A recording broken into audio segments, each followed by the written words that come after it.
হিমন্ত বিশ্ব শৰ্মাই আজিলৈকে ক্ষমা খোজা কাম কৰিছে নেকি? যোনে হিমন্ত বিশ্ব শৰ্মাৰ ট্ৰেক ৰেকৰ্ড আজিলৈকে চাইছে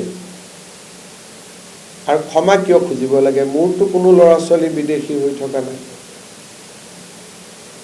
ক্ষমা কিয় খুজিব লাগে?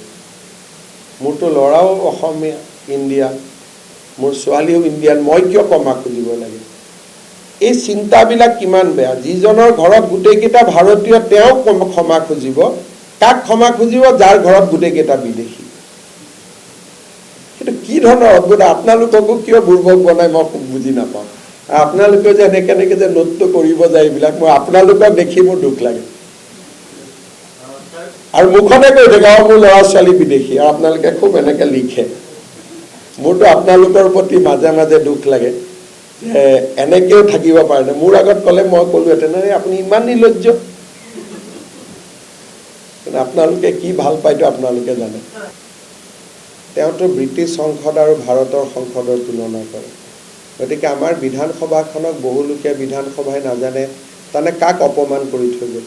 তেওঁলোকৰ নিজৰ MLA বিলাককে অপমান কৰি দিলে। কংগ্ৰেছৰ ইণ্টাৰনেল পলিটিক্সটো বহুত ডেঞ্জাৰাছ কথা। তেওঁলোকৰ MLA খনিৰ ওপৰত তেওঁলোকৰ নেতাসকলৰ বিশ্বাস নাই। আৰু যদি এখন বিধানসভাক কয় যে বিধানসভাই একোৱে নাজানে, এইবিলাক কি ক'ম? এইবিলাক ডাঙৰ ডাঙৰ মানুহৰ ল'ৰা ছোৱালী।